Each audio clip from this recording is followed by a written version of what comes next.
will ever, the learning experience I got from mile 70 to mile 101, 'cause that's what I ended up getting, changed my life forever. I thought I had gone through all these different crucibles in my life, and I thought I was at the pinnacle of mental toughness, as they call it, mental toughness, whatever.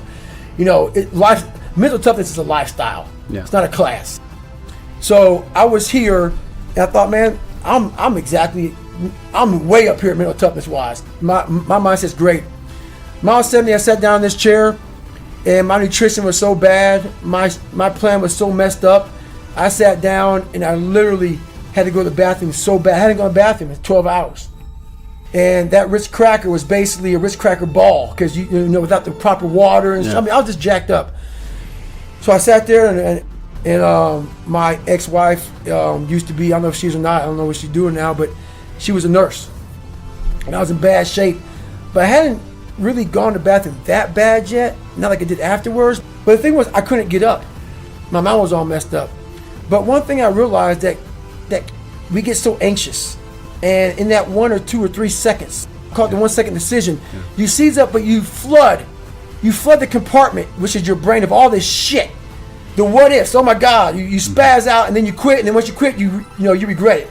Happens all the time in Hell Week. 130 hours, you get in the first hour, they freeze your ass off, and you can't comprehend 130 hours of the shit. You're freezing. You're not going to go home that night. You're not going to Island Pasta to get the pasta meal that night. Your ass is mine, and you can't handle it. So I started just learning these processes of calming my brain down. I'm in the worst shape of my entire life. I've gone 70 miles. I've never gone past 20 miles. I'm horrible. It's a great rewarding feeling, but it's also a feeling of the worst pain I've had in my life. My feet are broken. I'm messed up bad, and I had to take this big pile of shit and slowly start to compartmentalize what was in front of me. And the first thing was, you can't stand up. Your blood pressure's messed up, so you can't go another 30 miles unless you be able to stand up. Fix that. Got around those issues. I was able to stand up, got on the track again, and I was barely making it on the track. And then this is what changed my life to this day. I can't really imagine anything ever topping it. At mile 81, my ex-wife looked at me and she said, we're not going to make this time, because I was going like a 30-some minute miles, barely getting around the track. The shape I was in at mile 70 was the worst shape of my life. I can't say it enough. I ended up running I ran 101 miles. I ran the next 20 miles. Didn't walk another step. And I did it in like 18 hours and 56 minutes.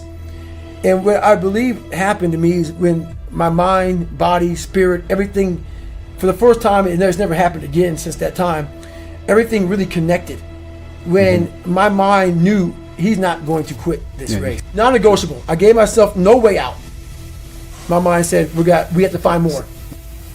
We've all of us have gone through very hard times. But when we're in a hard time, our mind has a way of forgetting what all we've overcome. I have a way of taking 1 second when I want to quit and saying, okay, you endured this. So I look at my life and how I came up as the ultimate training ground, versus most people look at it as why? Woe is me. God, why? Right. Why? I had to flip this upside down and say, hang on a second. God was training me to be one of the baddest men on the planet. That's how this was my journey. So when I was in the worst time of my life in Hell Week, I looked at everybody and said, I'm the most trained person here. So I'm looking at the baddest people on the planet. I'm looking at them like this.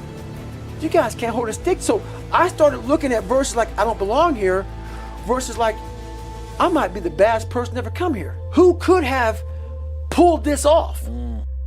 Who could have been given a sewer to live in their mind and say, okay, at birth, I'm gonna put you in the worst place on the planet Earth, and let me see if you can go to the top of the mountain with nothing.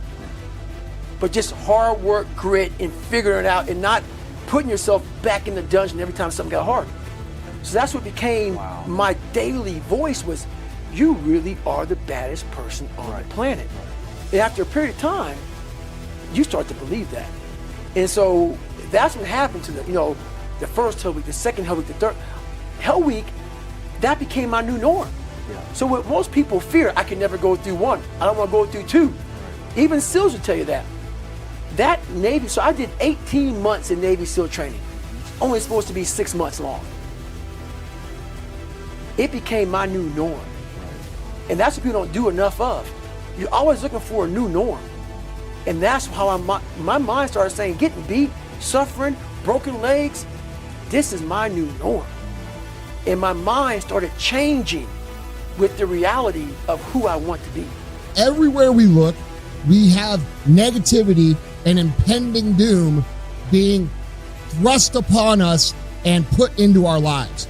Okay? The news fucking sucks. People fucking suck. Everybody is complaining. Everybody's trying to divide everybody and, argue over this or that or this. Dude, it's a stressful time. It's not a normal time. This is not normal. And you should remember that. You need to remember that what's going on in our world right now is not just difficult for you, it's difficult for everybody. Now, certain people might be doing better right now. They might be making money. Their job might be more secure, or maybe things are going, better for their fitness or whatever. Here's the point. This shit is stressful and it's wearing us the fuck out mentally. There's a lot of people out there who are struggling in spite of the fact that they're doing everything they know they should do. And that's who I want to talk to today. Okay? Look, guys, this shit, pursuing success, becoming someone who is abnormal, becoming someone who sets the fucking standard for others, becoming someone who shows the rest of the world what is possible is a very difficult path.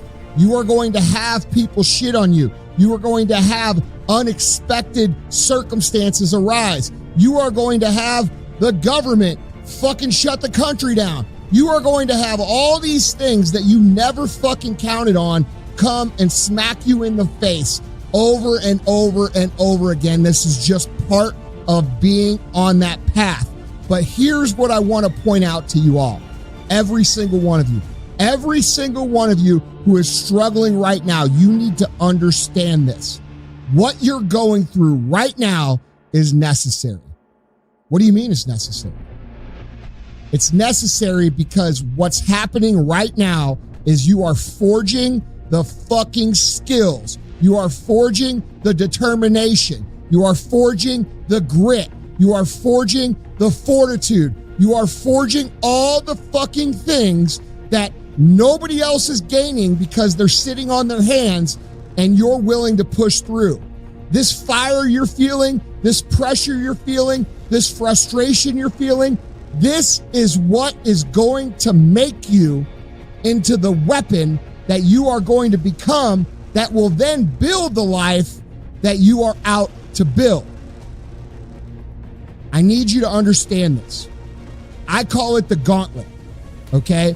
You cannot develop the skills you need to win consistently without going through the motherfucking gauntlet, all right? And a lot of times when we're going through this gauntlet, we self-pity, right? We talk about how unfair it is. We talk about how fucking hard it is. We talk about how nobody gets it. And guess what? All those things are fucking true. It's not fucking fair. Most people don't get it. Most people have no idea how fucking hard it is for you. And guess what? They're never gonna. So why are you screaming about it? Take this opportunity to recognize that the chaos in your life is actually forging you and improving you because you're choosing to press on when everybody else is falling off. This is how you look at hardships. This is how you look at frustration. You look at it as a tool that's teaching you lessons that are going to become valuable to you, maybe tomorrow, but for sure in the near future. And other motherfuckers are not going to have them because they're not willing to push on. Okay, so if you're struggling right now and you're having a hard time and you're pissed off and you're frustrated, know two things. One, you're not alone. Two, this is necessary for you to get where you want to go. And if you quit, if you falter, if you stop, all of the pain will be for nothing. And you need to remember that.